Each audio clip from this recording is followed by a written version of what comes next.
Dipecat pun kalau Allah ridho, mau apa? Oh, Kak Ibi ngomong mah gampang. Tidak, yang ngatur rezeki Allah. Bos juga kalau dipecat sama Allah, mau apa? Iya.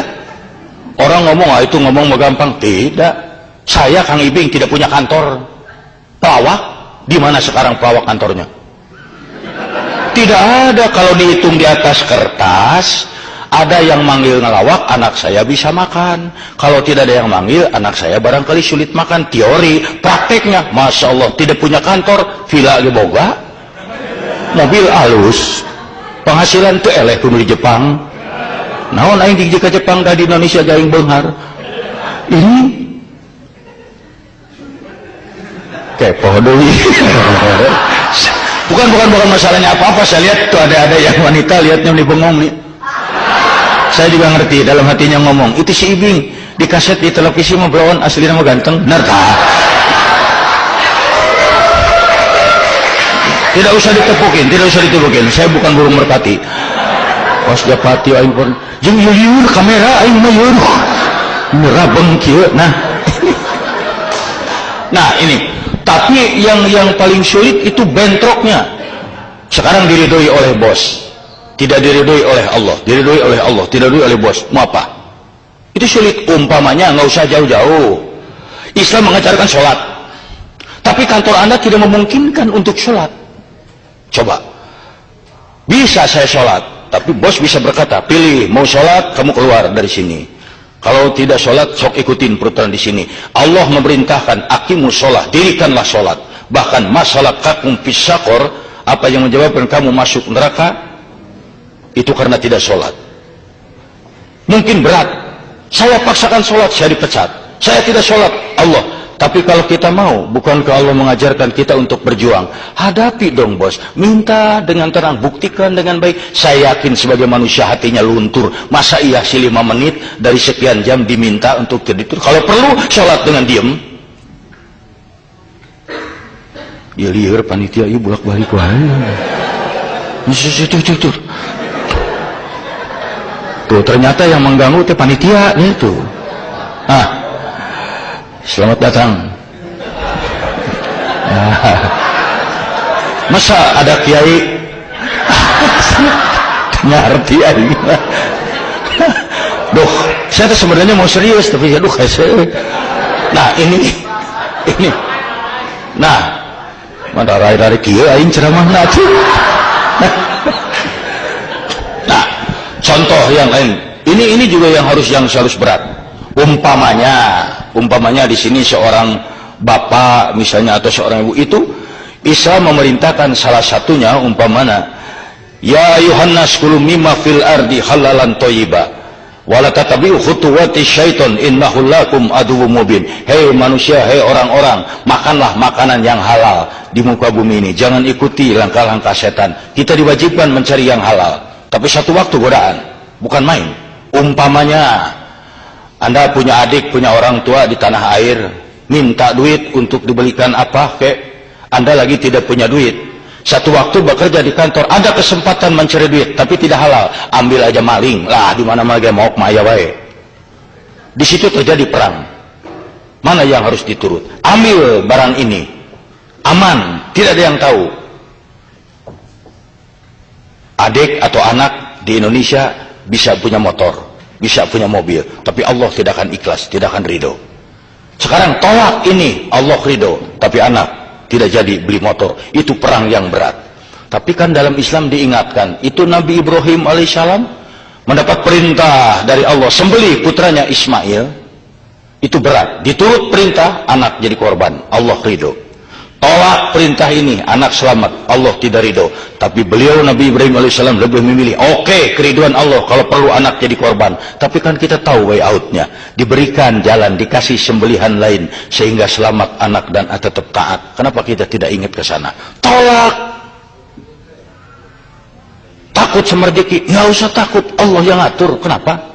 Biar bos kita bagaimana kayaknya, dia juga di bawah Allah. Kalau Allah mencabut, mau apa? Sekarang kaya, besok bangkrut, mau apa? Nah ini kan yang tidak gampang, Nah, hadirin sekalian, adik-adik, ada benteng yang paling kuat di dalam kehidupan sehari-hari. untuk supaya kita tidak terjerumus, yaitu pandai-pandai saja bersyukur, tasakur binikmah, waskuruli wala takfurun. Bersyukurlah, jangan mengingkari nikmat yang diberikan. Orang yang bersyukur hidupnya tidak pernah takut. Orang yang bersyukur hidupnya tetap optimis. Kalau orang yang tidak bersyukur, dia lihat air minum setengah gelas, dia akan ngomong, air saya tinggal setengah gelas. Tapi orang bersyukur berkata, alhamdulillah masih ada air saya setengah gelas. Don't be afraid, jangan takut. Kenapa harus takut? Jangan, salah satunya untuk bersyukur, jangan membanding-banding, lihat ke atas terus. Dalam Islam itu tidak benar melihatnya ke atas. Orang lain di Jepang 1 tahun sudah punya ini, saya udah 5 tahun belum punya apa-apa. Jangan lihat ke sana, lihat ke bawah. Berapa banyak orang yang ingin ke Jepang. Anda nggak percaya, buka lamaran untuk kerja di Jepang, untuk misalnya ijazah SMA, kalau nggak sarjana juga seabrek-abrek daftar. Siapa sih yang nggak mau ke luar negeri, apalagi di kita masih luar negeri minded. Iya, sudah rasanya lebih hebat. Anda berpikir Anda sudah di Jepang, kenapa Anda nggak bersyukur? Hese wah yang ke Jepang sulit. Saya ke Jepang karena orang pinter. Kembali, kumaha aing sulit. Anda harus bersyukur. Oh, kita capek kerja. Nggak apa-apa. Berapa banyak orang yang ingin ke Jepang? Kalau dibuka lamaran ribuan, Anda sudah di Jepang, kenapa nggak bersyukur? Salah satu bersyukur, gunakan setiap kenikmatan untuk ibadah ke Allah. Ya Allah, saya ini di Jepang, belum tentu semua orang bisa ke sini. Ya sudah, Anda tinggal bekerja dengan baik kok. Bukan karena bos, bukan karena apa-apa, karena Allah. Yang baik aja kerja. Udah, itu pun akan ditolong. Satu, tuh. Kalau membanding-banding, terutama kalau membanding-banding aja itu nggak akan selesai. Orang lain mah rumahnya gede, saya mah kecil. Lihat berapa banyak yang belum punya rumah. Orang lain mobilnya bagus, saya mah tidak. Lihat berapa banyak yang nggak punya mobil. Khusus buat wanita. Kenapa saya khususkan? Pengaruh wanita sangat besar. Menurut ajaran Islam, zuyyina linnasi hubbus syahawati minnan nisa. Dijadikan laki-laki itu cenderung cinta dan syahwat pada wanita. Sok, lihat. Makanya adik-adik kalau suami melihat yang cantik jangan ngambek, malah harus bersyukur. Alhamdulillah ya Allah, suami saya masih normal. Daripada nanti suami melirik terus pantat kambing, bahaya kan? Boleh melirik yang cantik, boleh sekali, itu dari Allah. 2-3 kali jangan dari setan. Sekali melihat, aduh cantik, Allahu Akbar, udah. Itu yang kedua jangan. Di mana rumahnya? Itu jangan. Orang yang mau bersyukur mah tenang-tenang saja, karena Allah tuh yang mengatur. Kalau Anda ingin bersyukur nanti pulang dari sini, lihat wajah sendiri di cermin, akan timbul rasa syukur. Allahu Akbar, alhamdulillah, indah sekali wajah saya ya Allah. Coba lihat ini, mata disimpan dua-duanya di sini, pas sekali. Anda mau digaji 1 juta yen 1 jam, tapi mata ditelunyuk. Memang kalau ngintip yang mandi tenang, terbang kunci itu. Tapi makan sambal repot siapa? Dan saya mah nggak mau. Kang itu 5 juta yen 10 menit. Waduh, 5 juta yen 10 menit. Tapi lubang hidung menghadap ke atas, dah repot. Kalau musim hujan gimana? Mana tuh? Kesana kesini mesti pakai genteng, wah repot. Tuh, saya mah lebih senang begini. Nah, makanya Allah yang mau mengatur, jangan takut. Gunakan aja setiap kenikmatan untuk ibadah kepada Allah. Karena apa? Kalau tidak digunakan, inna cilaka. Ada perintah umpamanya dalam ajaran Islam. Ini saya bukan apa-apa. Ini berkaitan dengan musibah, ya.